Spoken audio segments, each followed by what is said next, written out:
almost in every other month you hear, are drowning in the Mediterranean, trying to reach greener pastures in Europe. How do you stem that tide of migration? These people are basically escaping poverty. That's why they are trying to go to Europe. And that's the reason why we are telling Europeans to work with us, rather than working against us, to work with us so that we can be able to create an enabling environment where these youths will not have a need to leave Africa to go to Europe. We want to reverse this trend. This is a major challenge to us as Africans here. We talked about hunger, famine in the continent. Africa has got the biggest arable land for food production today. Yet, we have food deficiency in almost all African countries. How do we reverse this trend? How do we improve agricultural production so that we can be self-sufficient in terms of food? Today, we are net importers. It's so just when this war between Russia and Ukraine broke out, many African countries suffered seriously because you find that most of them are importing grain from Ukraine and Russia. Why don't we grow these products here on the continent? And then the issue of climate change is a major challenge to the continent. Africa is a victim rather than offender in this subject of climate change, because Africa's emission is less than 5%. Properly, we're just around 3%. But Africa suffers seriously the consequences of climate change. Many African countries today live between two twin disasters: floods and drought, El Nino and La Nina. So when the floods come, they come with devastations. People are drowned in their homes. Houses are destroyed. Roads are washed. Bridges are washed away. So you find that you have serious damages that requires a lot of resources to repair. When La Nina comes, then again people suffer seriously. You find animals are dying for lack of water. People are dying for lack of water. There's a famine across the continent. Seriously. How do we make the offenders, those people who have been vomiting this trash in our environment that has made the entire globe to warm up like this, to compensate Africa for the damages that Africa is suffering?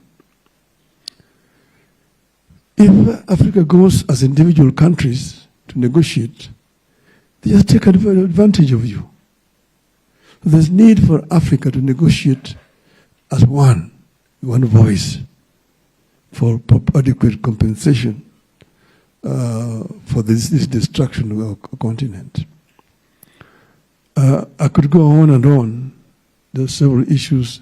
You have issues, of course, of the youth. You have issues of gender, the African woman. How do we make sure that the African woman is given her base recognition for the contribution that is making to the society? That is another challenge that is there. So then, in this new world that is globalizing, and where now new technology has come, where you now have AI driving development.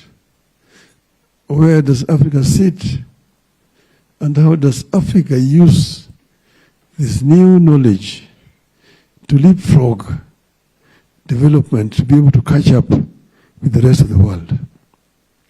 This is a challenge, again, which the AU can lead the way for the continent. So we have a plate full on the continent because we have got a lot of problems. We are trying to see that Africa moves closer to each other, like now Europe today. If you look at the history of the European Union, it has been a history of step by step. Started first just as a cold union between France and Germany. It moved on until it became a European Economic Community, and then moved further to become the European Union. Today, European Union is very effective in coordinating development in Europe. You have European Parliament, which passes laws which are then adopted by the European governments. A far cry comparison to the Pan-African Parliament in Joburg.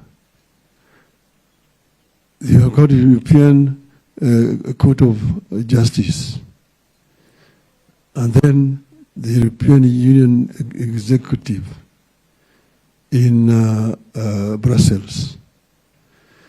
So Europe is just as diverse as Africa. The European countries are very diverse. You need to know that just before I was being born, Europe was fighting against each other seriously. And after that, even coming together was a major problem. There was a lot of discrimination between Europeans. If you look at that fascism of Hitler, Aryan race, and so on, they also have got tribes in Europe. They are Anglo-Saxons, they are Latinos, they are the Slavs, and so on. But that has faded into oblivion. You've got a European Union that can speak with one voice. Why should languages be a barrier in the continent? Oh, this one is an Anglophone, this one is Francophone, Russophone, Arabophone, and so on. We want to be Afrophones and speak as one people, as Africans. To me, this is the most important thing in the continent. To have Africa for Africans, and Africa speaking with one voice for unity of Africa. Thank you.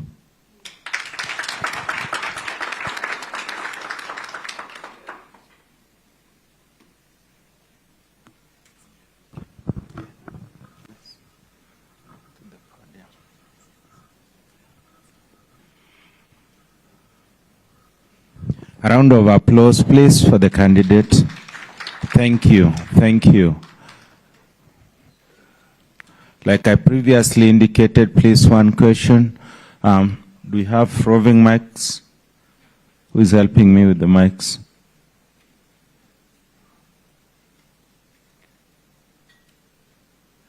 Thank you. I've been told that charity begins at home, so the number one question will not go to my brother from Kenya, but rather to my sister from Ethiopia. Please give the charity begins at home. The gentleman has paved way for the lady. Okay, thank you. You have been telling us about the challenge you are thinking that are pressing Africa at this time. So what are the very clear and sound measures that your administration is going to take to address them? Please tell us your name and where you're from. Mr. Selassie from Asham Television. Okay, thank you. Repeat the question, please, and a bit slowly so that we can all get you. Okay. You have been telling us about the challenge that you think Africa is facing at this time. So what are the sound and clear and specific measures that you are going to take to address them? The challenges that Africa is facing and what are the actions we can take to overcome these challenges. That's your question. Thank you for that. Let's give the microphone now to AFP. Okay.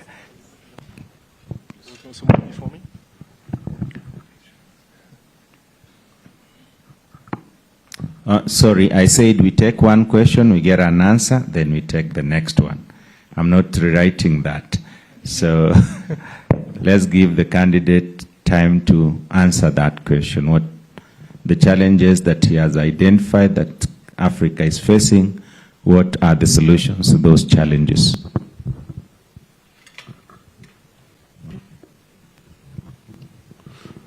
Well, so the challenges are many, as you've seen. I think the solution one is to try to promote unity among the African countries. Unity is a prerequisite to development generally. So we want to first ensure that African countries can speak with one voice, that they are united. And this unity begins first at home.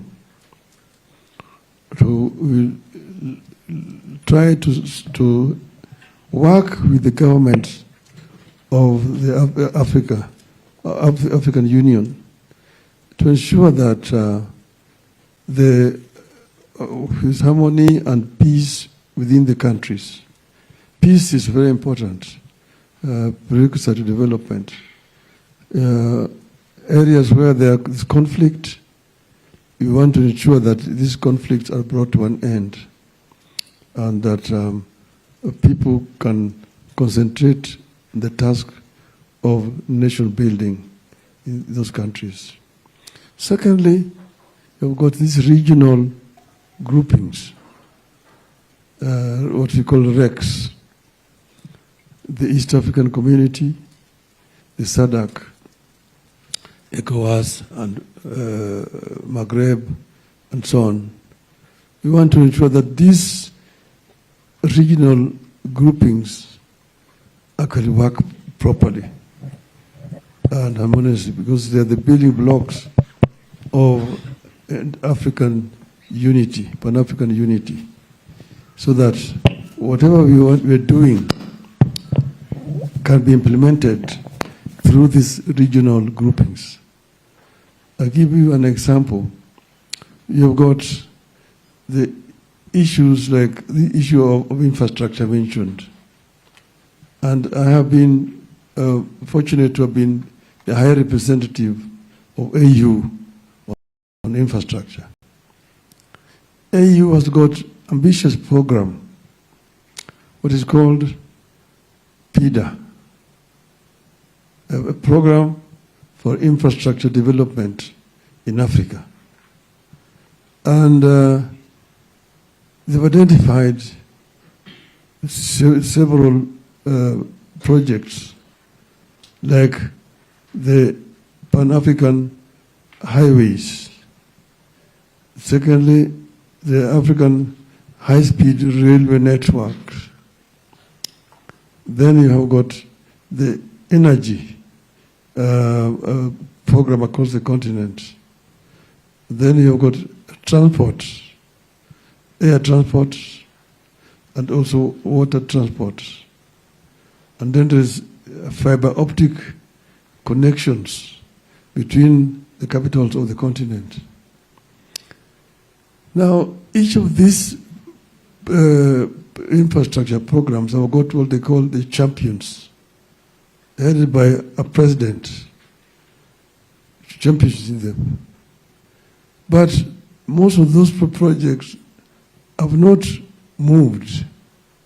Most of them have not moved. If you take, for example, the inter-African highways, there's Cape to Cairo. And then there's Tunis to the Cape. And then there is Dakar through Bamako, Khartoum to Djibouti. You've got Dakar to Lagos, Lagos to Mombasa. Then you've got the rail network from Beira in Mozambique to Lubito in Angola, and branching to Walvis Bay in Namibia.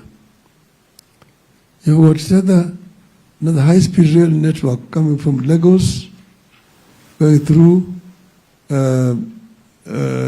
Cotonou, Benin, Lomé, in Togo, Accra, in Ghana, Abidjan, in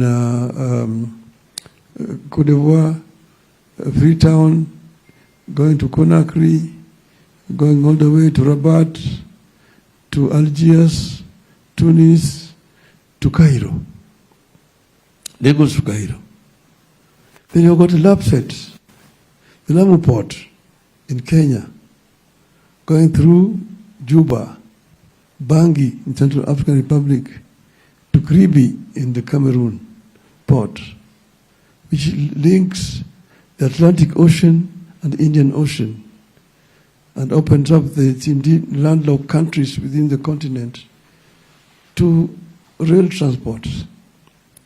You've got water transport along the rivers, the Congo, the Nile, from Lake Victoria to Atlantic.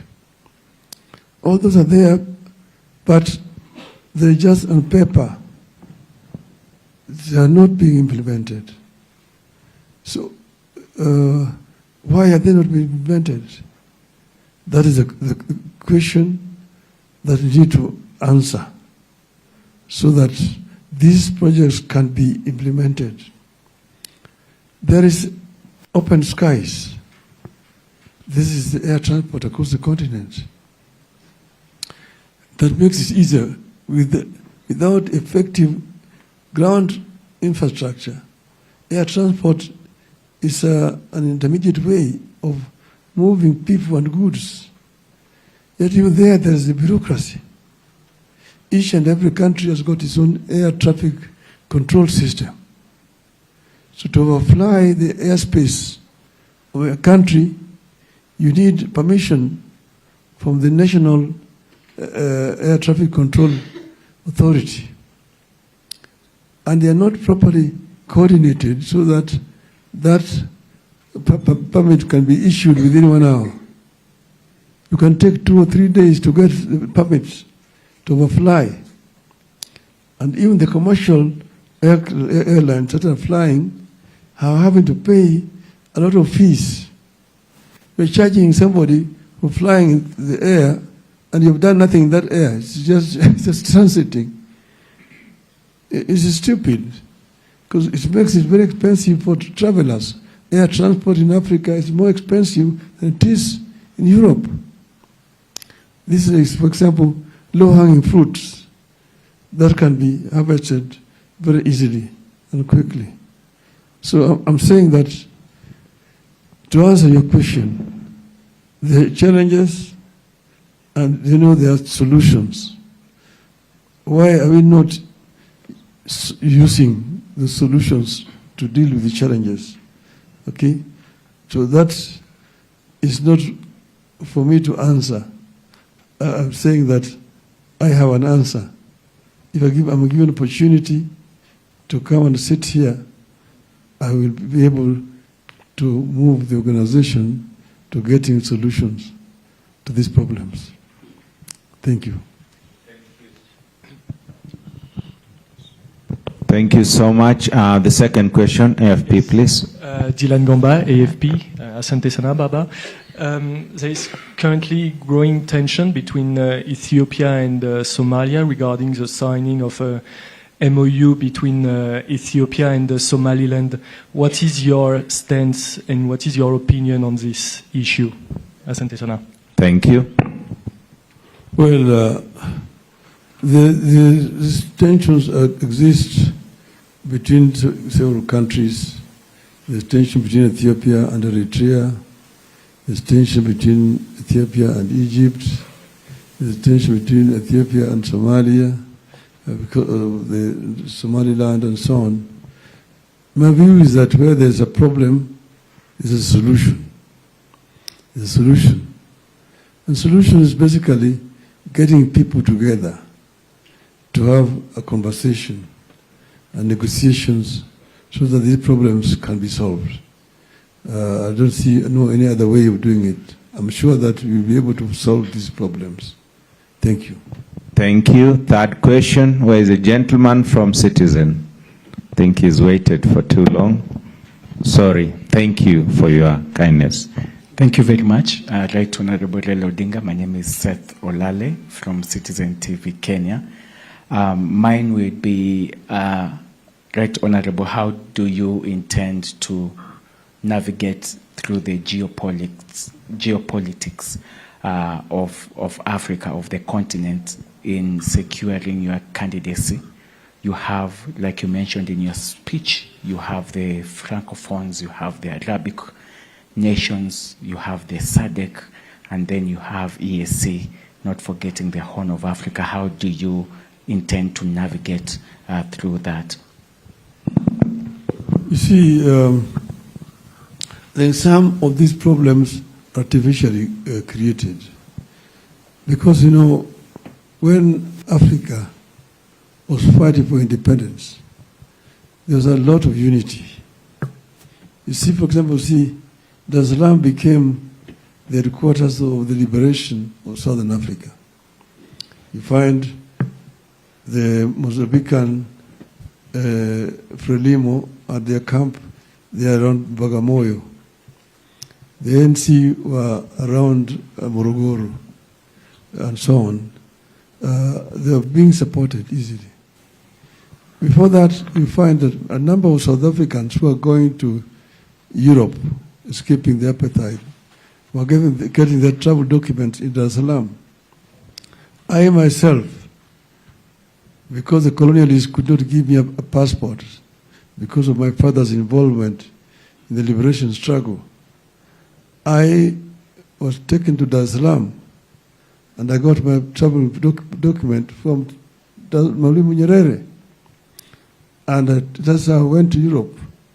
And for 3 years, I was living in Europe as a Tanganyikan and later on as a Tanzanian. I only got my Kenyan passport in 1965. In Cairo, President Gamal Abdel Nasser put up a secretariat for the liberation movement of Africa. There are all these liberation movements, ANC, the Communist Party of South Africa, Frelimo, the Congress of Malawi, the MPLA, Angola, the SWAPO of now Namibia, KANU of Kenya, all had the offices in Cairo.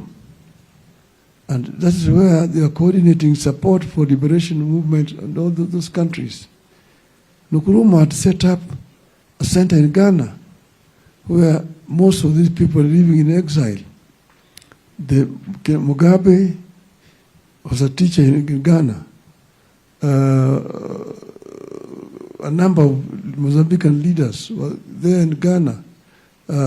People like Bill Konangi was working there in Ghana at that time.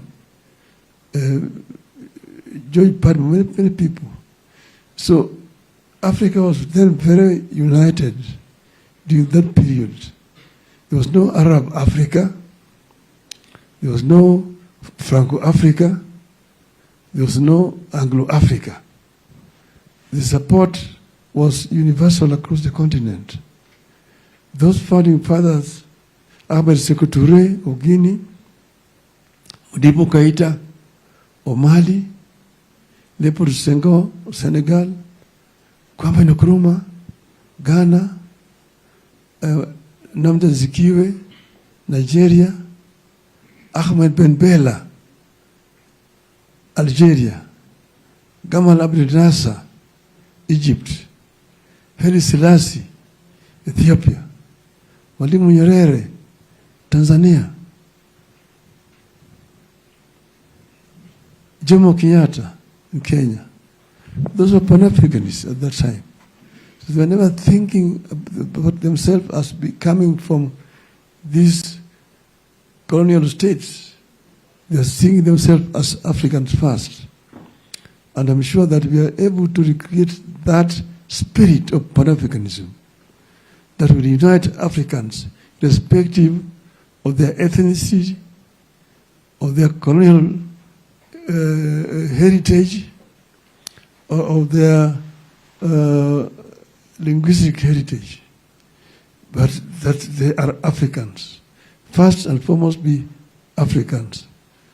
It will be Afrophone, not Lusophone, Francophone, Arabophone, Anglophone. This is my position. It is possible to unite African people and think first and foremost as Africans. Thank you.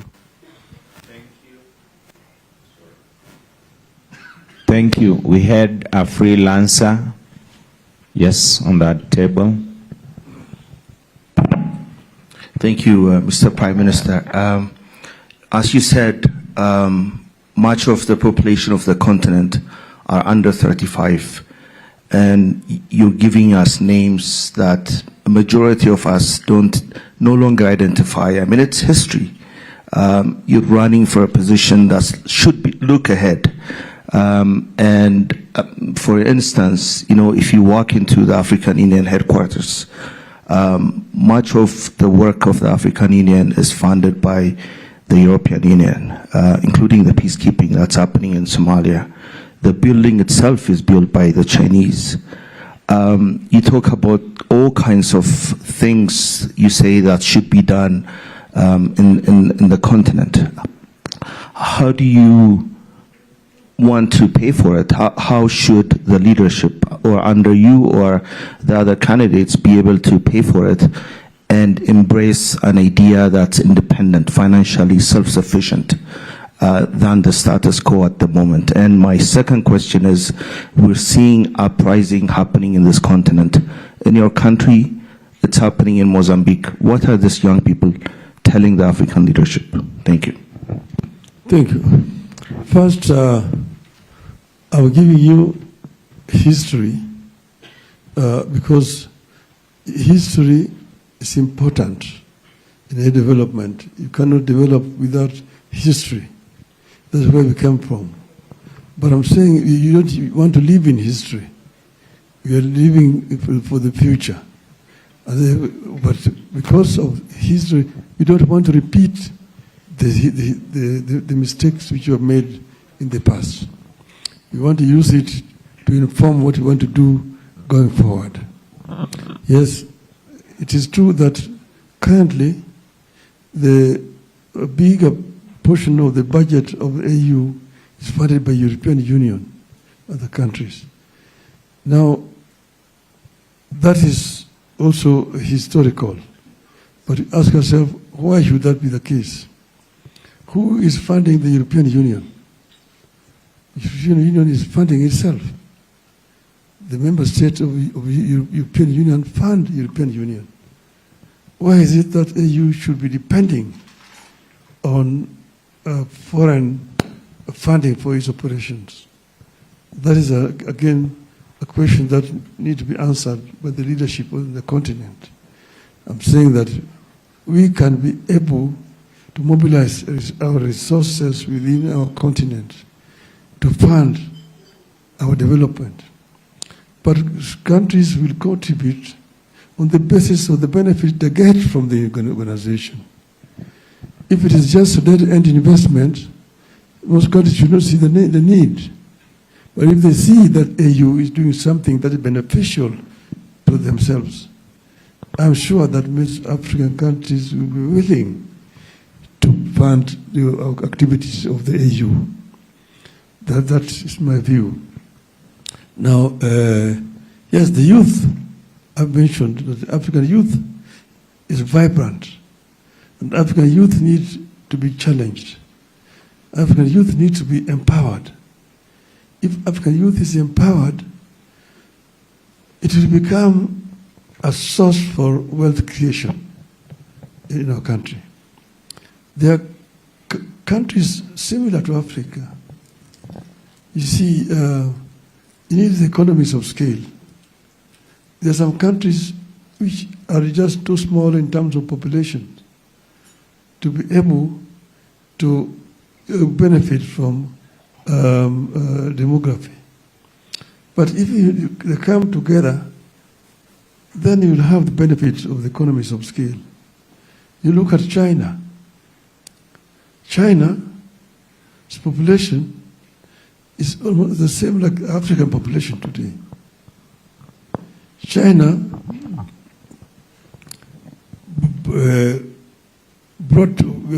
first China spent a lot of resources in manpower development.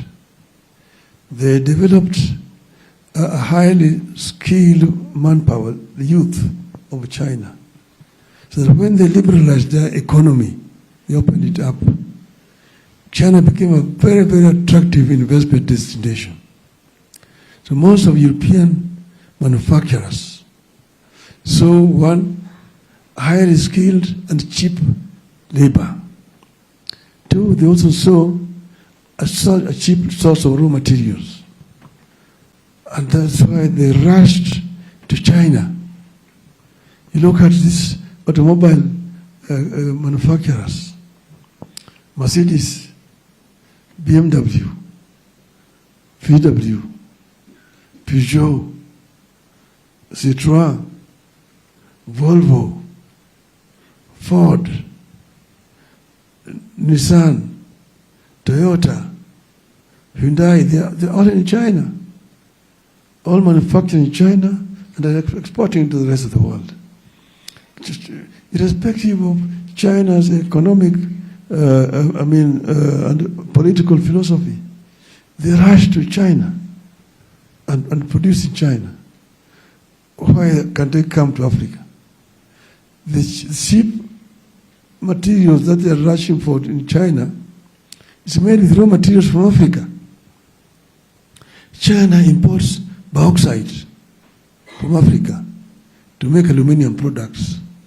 It imports iron ore, copper ore from Africa to go and make copper cables, copper products, to go and make steel products in China. And they're still cheap in China.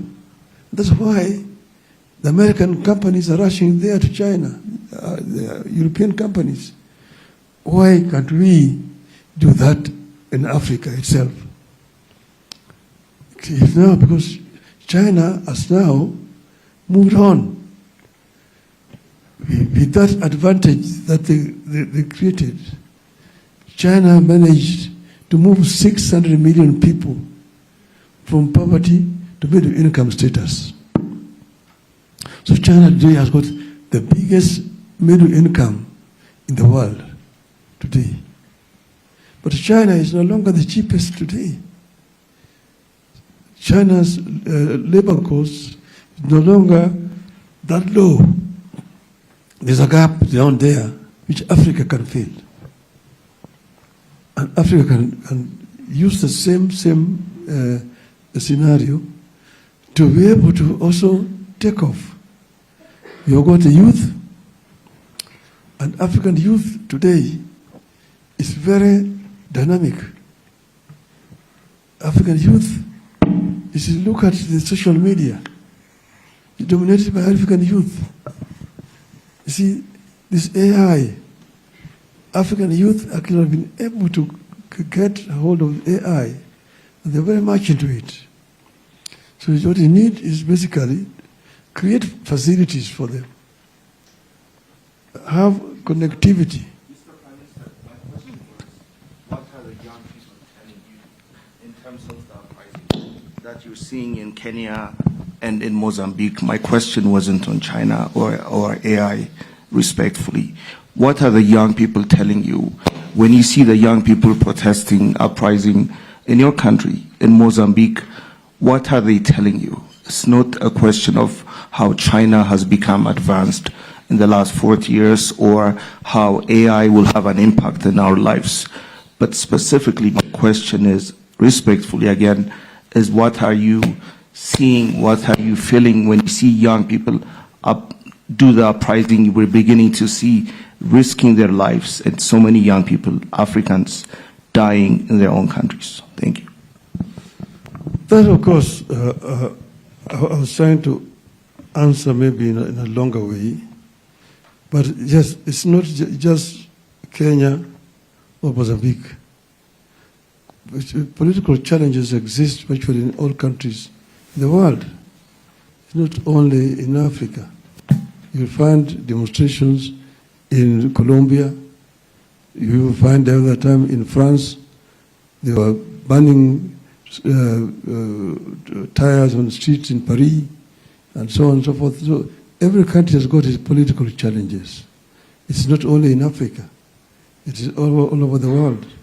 And those political challenges can be resolved within those countries themselves. You need to address the issues that the youth are raising. Like in Kenya, they are talking about the cost of living. They're talking about unemployment in Kenya. They're talking about corruption.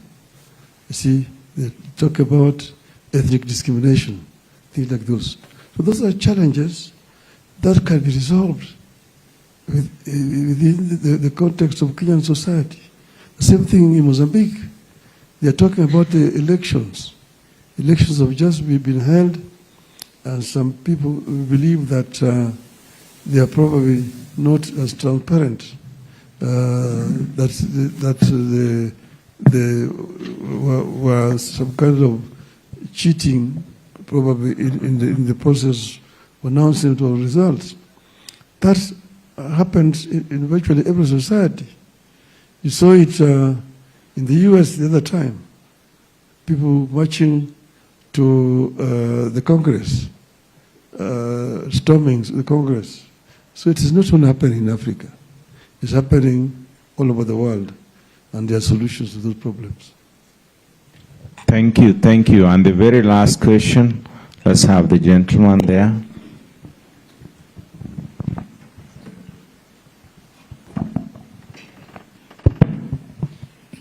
Right Honorable Dr. Raila Odinga, former Prime Minister, Republic of Kenya, and candidate of African Union chairmanship. I have an important question. How would you prioritize address African Continental Free Trade Area AfCFTA implementation? How do you strengthen African voice in global governance and international relations? What's your approach to negotiating partnership with external actors such as the EU, China, and the US? How do you promote African interests in global forums like UN and G20? Other regarding SATM? Sorry, I said one question at a time. Okay, thank you. I need to add one question. How do you advance the implementation of the single African air transport market, SATM, to boost connectivity and economic integration? Thank you. Thank you. Yeah, one is the African Free Trade Area agreement. This is now getting to be three years old, but it still has not had the impact was required. The inter-African trade still has not moved much from 15%. As you know, the inter-European trade stands at 70%. Inter-Asian trade is at 50%. Even in South American is over 30%. So we know the factors. One is the infrastructure. And this is something that we want to fast track so that we can have infrastructure opening up the borders across the continent. And secondly, the non-tariff barriers that have been imposed by member states of the continent. And this again is something that we need to address. As you know, there is a reform of the AU process which is ongoing. It was initially led by the president of Rwanda, Mr. Kagame. Kagame has written a report which has now been handed over to the new chair, President William Ruto of Kenya. And we were with President Ruto here 2 days ago when we talked to the diplomats here about these challenges and how these reforms can be carried out. If these reforms are carried out, they will enable the AU to deal with these issues, and we can be able to raise the inter-African trade from what it is today to 40%, which is what is being aimed at by 2030. It's the same thing now.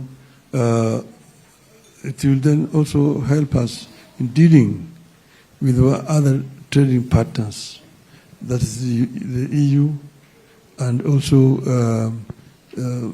China and even the US. You see, US, you have got AGOA, which has been ongoing, and we think that we need to improve on AGOA. With the EU, we also have been negotiating and scale up the negotiations so that the trade can be more fairer in favor of Africa.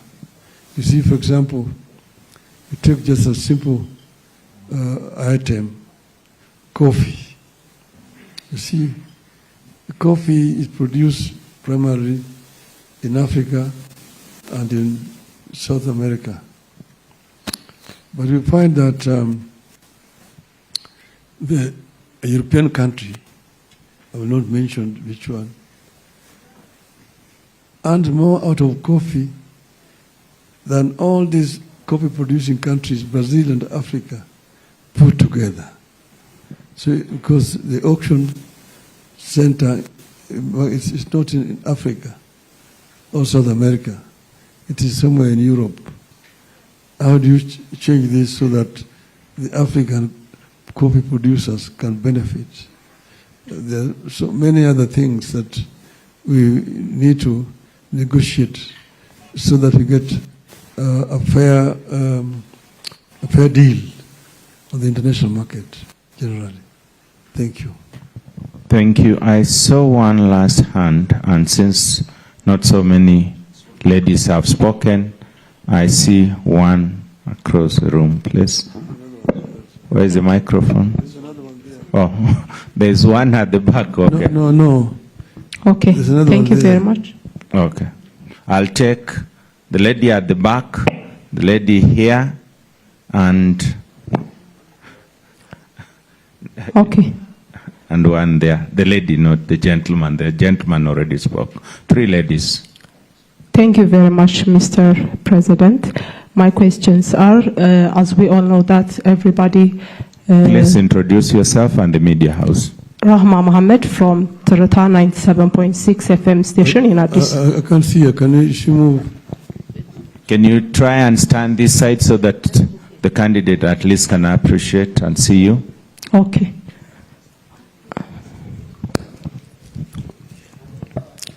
So shall I proceed? Okay, my questions are, the first one is, as we all know that there are many ongoing conflicts in Africa, especially DRC and the Sudan case. So what are we expect from Raila Odinga if you are selected as a chairperson? What are you going to do to solve and also to make sure that the peace and stability of the continent? What are you going to do on this? Thank you very much. Thank you. Yes, the conflicts not only in Africa, there's conflict all over the world. But you see, where there's conflict, there's a solution. Like you mentioned specifically the DRC, in eastern DRC, there's that conflict that has been going on for a long time. So conflicts which are internal, but the conflicts which are have got external actors and players. So you just need to find a way of bringing the protagonists to a negotiating table. You see, DRC issue did not start yesterday. It has been there for a long time. And some of us who have been long enough, have seen it and have actually sometimes we have been pained by what has been happening. So many innocent lives have been lost in the process of this conflict. It can be resolved, and in my view, it must be resolved. I have had an occasion to talk to the protagonists in this issue, and I've said that we can sit down and find a lasting solution to this problem. Right now, you've got interests, left, right, and center. There's tension between the DRC, Rwanda, Uganda, and Kenya. We can resolve this issue by getting the major actors together to sit together and agree on a solution, in my view. So what we intend to do is not to apportion blame. Who is wrong, who is right. It is wrong for people to die, irrespective of who is responsible. So we need to sit down and find a lasting solution to this problem. You know that foreigners who are non-Africans are also involved because they have got vested interests in some of those conflicts. Some of them benefit from the chaos that exists there. So what we intend to do is not to apportion blame, but to address the solution to this issue. I'm sure we can find a solution. Thank you.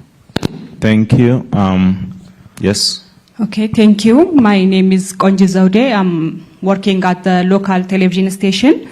I think we are focusing on the peace and security of the continent as a woman, because women are the ones who are suffering out of this endless war throughout the continent.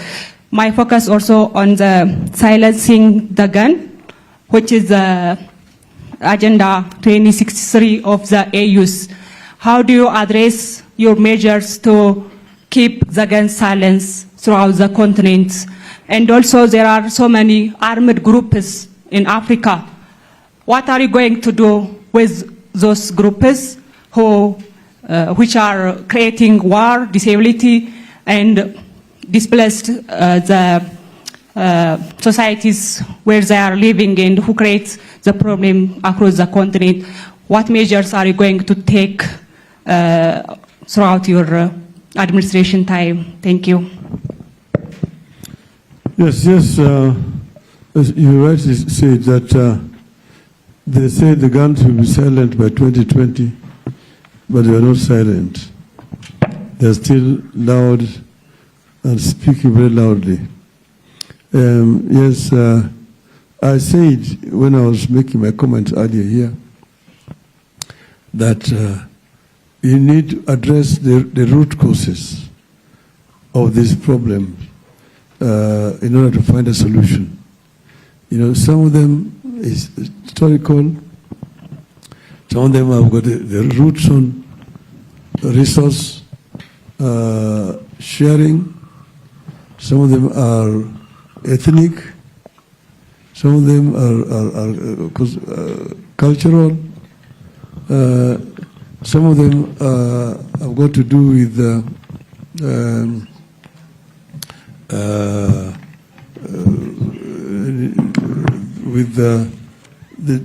regions, regional conflicts, and so on. So, what you need to do is to address the causative factors. What is it? Some of them to do with poverty in society. Some of them has to do with the lack of infrastructure. We have seen, for example, in Kenya, there are areas where to go to the certain part of Kenya, you would have to have police escorts, escorting 100 vehicles, some police in front and police at the tail. It's when you could pass those areas. But when we put up infrastructure, proper highway, those areas, those bodies just disappeared. By opening up the country through infrastructure, it is a major solution to these problems. Because some areas where you see those gorillas running around, they are unreachable. Therefore, they can commit crimes, kill people, and they cannot be reached. They know where to go and hide completely. So, opening up the country is one of the solutions. Then secondly, creating wealth. First, putting up education facilities so that people can be able to go to school. And then bringing investment in the areas. Bringing manufacturing unit factories in the area, putting up housing, modern housing in the regions and so on, open up those areas. So it is not something that you deal with just instantly, but it is a process. I'm sure that we can find a solution to, lasting solution to these problems generally. Okay? Thank you. The final question at that table.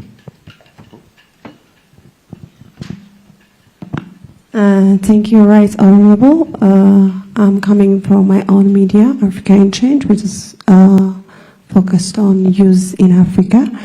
My questions are two. The first one is, as you know, Agenda 2063 is coming very faster.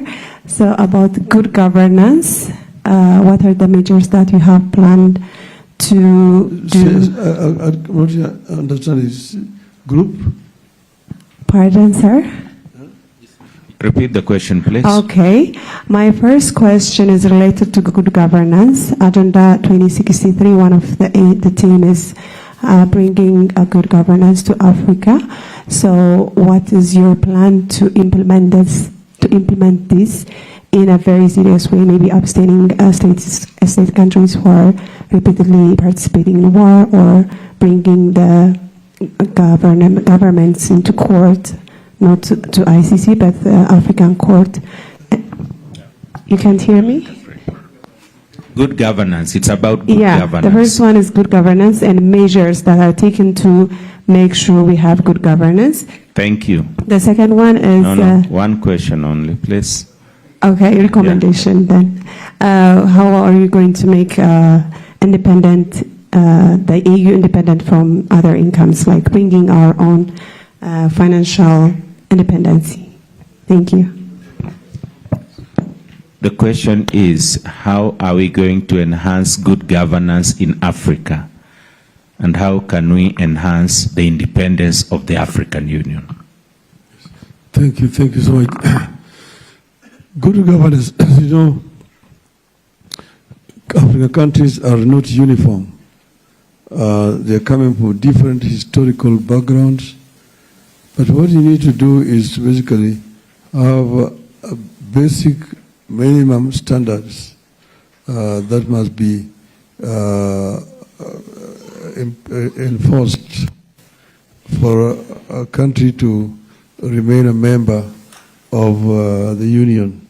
As you can see, in the EU, they have standards that they have set up. EU. And they keep on evaluating the country's performance, even those which are members of the EU. For example, your system of governance, your systems of doing elections in the country, the systems of security, the issues of corruption, and so on. So we need to set up standards because you had this Africa peer review mechanism, which is there, but you need to take the reports that are coming from the institution seriously, by enforcing those recommendations, ensuring that states keep on moving towards the ideal. This, in my view, is what will help to strengthen democracy within the continent. Because my view is that democracy is very critical to good governance in the continent. So it's not something that you need to wash away. You must do it and ensure that, because already you've got these countries as members, you must ensure that there is improvement towards the ideal which has been set by the institution. That to me is very, very critical. And the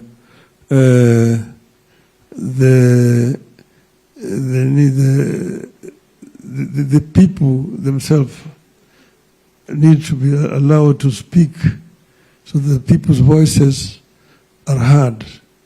Because they say that is the wearer of the shoe who knows where the shoe is pinching. And this is the people. Because there's some government themselves who will give you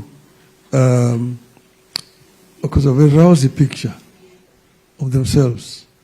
You find an election is held in a country and you see that 99.9% of registered people voted, and they voted just for a particular way. So you need to have a standard of measuring performance. Then going forward, how to make AU independent as an institution is by ensuring that the member states make their contributions to the AU. Like the talk of 0.2% of the tariffs or levy of imports from non-AU members being remitted to the kitty of AU. If that are to be implemented, the AU would not need to beg from elsewhere. We'll be able to find most of their affairs directly.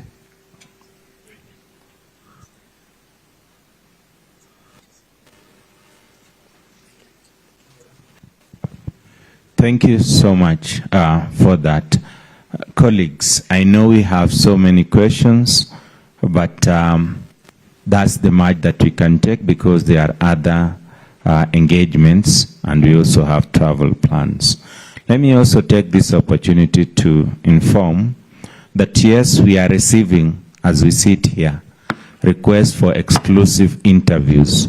Why we organized this was so that all of us could be at the same place and pose questions and capture the responses to that.